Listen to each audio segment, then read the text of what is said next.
The Big Ten championship game is here this weekend. And let me tell you something. I'm looking at both teams. Both these teams are amazing teams. I mean, you're looking at two amazing, amazing quarterbacks Fernando Mendoza and Julian Sand. Both of these guys are amazing. Roman Hemby and Bo Jackson, when it comes to running backs, amazing players. Jeremiah Smith, Omar Cooper, both great wide receivers. You go down the list. Rolijah Hardy is a linebacker that people should be paying attention to. Lewis Moore is a defensive back people should be paying attention to. Caleb Downs, Sonny Styles for Ohio State. The list just keeps going on and on. Both these teams have rosters that any other team would kill for. These two teams are undefeated. They're Ohio State's number one in the nation. Indiana's number two in the nation. I'm looking at these two teams and going, where do you find a weakness? Now, there are a couple of things here and there, and I'll point them out. Now, this is going to be played at Lucas Stadium, which is the in Indianapolis, so it's kind of a home game for Indiana. So maybe that'll help. I'm looking at these two teams and I'm going, both these teams have done what they need to do. You look at the numbers and it's interesting. We're going to get into the numbers. We're going to show you the weaknesses, the strengths by the numbers, and we're going to see what we can do. Before I get into my introduction, before I get into the stats of this game, if you like college football, if you like college sports, because hey, I'm also getting ready to get into the whole women's gymnastics things. I've already put up some picture or some videos for women's gymnastics teams. Hit like, hit subscribe. Also, I have a link tree down below. It's got my Patreon. Got to plug that. But I also have other links. Now, let's get into this video. General Robert Nealon, legendary head coach from the University of Tennessee, Army general, so he is actually a general. He wasn't just called that. Had 7 maxims. Here's the two that you should pay attention to. The team that makes the fewest mistakes will win. The same goes in life. You're going to make mistakes. Make fewer of them and you'll win far better. Play for and make the breaks. When one comes your way, score. That goes for life as well. So we're going to start with the Ohio State Buckeyes. Julian Sand, since this is basically they're a visiting team. Julian Sand is 258 for 327, 78.9 completion rate, one of the highest in the nation. 3,065 yards through the air, 30 touchdowns, only 5 interceptions. He's only been sacked 6 times. His backup, Lincoln Keenholz, has thrown 1, so they got 31 touchdowns through the air, 5 interceptions, and 6 sacks. That's some good numbers right there. That offensive line is going overboard in their work. Rushing, Bo Jackson, 151 carries, 952 yards, 64-yard long run, 5 touchdowns. James People, 61 carries, 3 touchdowns. C.J. Donaldson, third on the yardage list, 89 carries, 330 yards, but he's got 10 touchdowns. So they're setting him up for a lot of things. Isaiah West and Lincoln Keenholz both have 2 touchdowns. And Jeremiah Smith and Sam Dixon both have 1 for 24 touchdowns on the ground. Through the air, Jeremiah Smith has got has caught 72 passes, 942 yards, 11 touchdowns, 87-yard long run. Carnell Tate, 44 catches, 793 yards, 8 touchdowns, 57-yard long run. Max Clare has 2, Brandon Ennis has 3, Will Kakmarak has 2, and a few others have 1 for their 31 touchdowns through the air. They can score. Now let's look at defense. 30 sacks on opposing quarterbacks, not bad at all. 27 pass deflections, 7 interceptions. They haven't scored on it. Now, their pass defense is a little weak compared to a lot of teams. 8 forced fumbles, 6 fumble recoveries. Another area that's a little weak, nothing major though. Sonny Styles has got 69 tackles, half a sack, 3 pass deflections, 1 interception, 1 forced fumble. Arvell Reese, 61 tackles, 6.5 sacks, 2 pass deflections. Caden Curry, 53 tackles, 9 sacks, 1 pass deflection, 1 forced fumble, and 2 fumble recoveries. Caden McDonald, 52 tackles, 3 sacks, 2 forced fumbles, 1 fumble recovery. In other words, these dudes get the work done. Now, penalty wise, 54 penalties for 509 yards for the year, 42 yards a game. I'm looking at this. Not a lot of weaknesses, but their defense is on the offensive side. There's not a lot of weaknesses. Great offensive line. They've got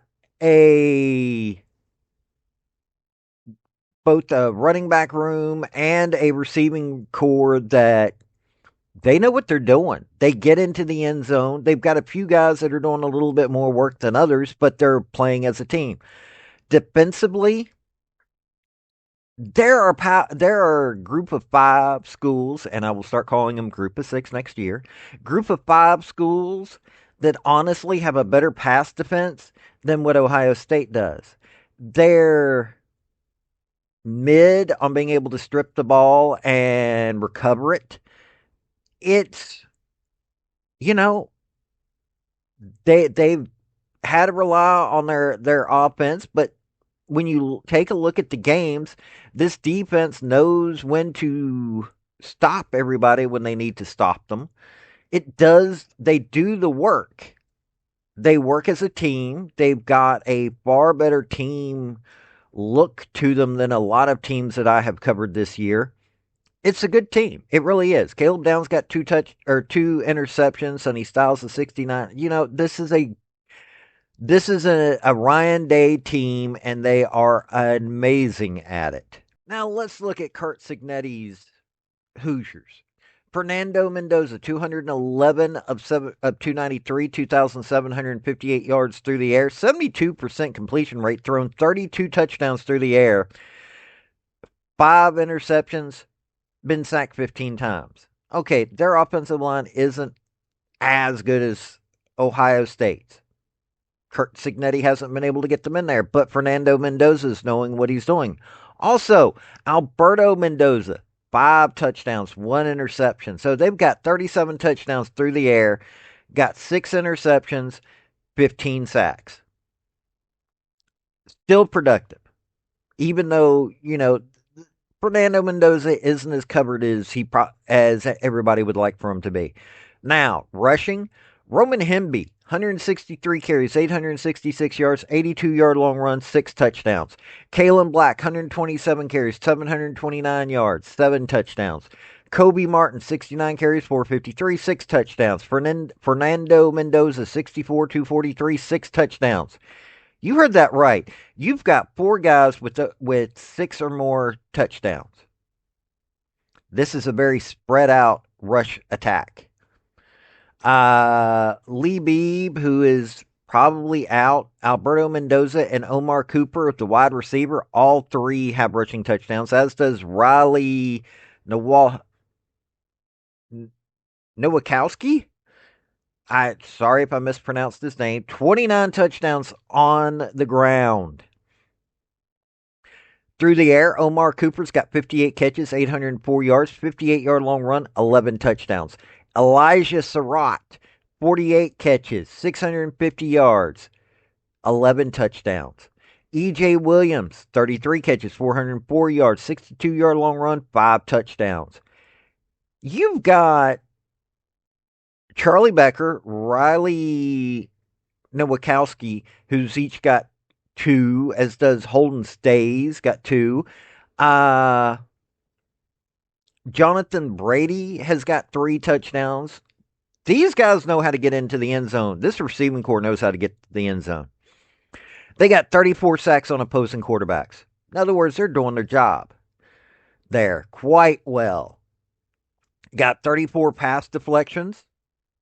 That's not bad at all. Got 16 interceptions. They got one score off of that, off of an interception. So not bad. 9 forced fumbles, 8 fumble recoveries. These guys know how to strip the ball. They've got a really good, not elite, but they've got a really good pass defense, and they know how to get to the opposing quarterback. This is actually a better defense and a better scoring offense than Ohio State. Penalty wise, 44 for 321, 26 yards a game. This team is either the refs are helping them or this is an ultra disciplined team. Other than the offensive line, which 15 sacks is not bad, this team knows what it's doing on both sides of the ball. They score, and they don't just score with just a few people. They score with, when you've got two wide receivers who's got 11 touchdowns, you've got four guys rushing the ball that each have six, or with one having 7 touchdowns. You've got multiple guys that have two or above on the receiving core. You've got amazing numbers when it comes to, I mean, you look at Elijah Hardy, 77 tackles, 7 sacks, 3 pass deflections. Aiden Fisher, 70 tackles, 2.5 sacks, 2 interceptions, one he took back for a score, force or fumble recovery. Lewis Moore, 70 tackles. Yeah, you got that right. This team is dominant on all sides. Now, I'm going to say this. Kurt Signetti and Ryan Day both are amazing coaches. I think Ryan Day's got a little bit better of a team situation going on. Kurt Signetti's having to build it up. But look what he's built up in 2 years. He's fixing to go to the second conference football playoff when there's only been two on the level that he could go to. But if you take a look at this team, this is the kind of team that could have gone to the college football playoff in the 4-team era. They're undefeated. This is the first time in the regular season that Indiana has gone undefeated like this. We're talking 12 wins. Ohio State is being Ohio State. Ohio State's just being Ohio State. I mean, that's the only way to describe it. Now that Ryan Day, after that loss to Michigan last year, and the way the fans went after him, the way that the press went after him, he said enough's enough. And he turned this team into what it is. Both these teams have so much talent on it, it's not even funny. Ohio State is said to be winning this game according to the professionals. It's like 4.5 points because, well, it's Ohio State. But I'm going to tell you something. I'm looking at this. I am not saying that Ohio State is going to lose this game, but I'm looking at this in all honesty. I think Indiana has a far better shot of winning this game. Home field, excitement, better on both sides of the ball except for the offensive line. But Ohio State was just doing what they needed to do to win. Indiana just doing what they needed to do to win. I think Ohio State is a better program. I think that Ryan Day has more experience at this level as a head coach and has been better for it. Honestly, I do think that Indiana can win this game. I really do. But, you know, calling it past that, I'm not going to. I'm not going to. I'm going to say that I honestly believe that Indiana should win this game. That's. I'm not trying to waffle or anything like that. It's just I know what Ryan Day and Ohio State can do, but so does Michigan. And look what happened this year. But I'm just looking at this, and this is Indiana's shot. This is Indiana's shot at a lot of things when it comes to college football, and I think they're willing to take it. This has been Paul with Redneck Sports. Y'all have a good day now. Bye. I hope that you liked the video. I really do. Hit like and subscribe for me, because I'm going to come out with far more videos, and you get all kinds of chance. Also, don't forget, my link tree's down below. You can get to my Patreon that way or go to my other stuff. This has been Paul. Have a good day.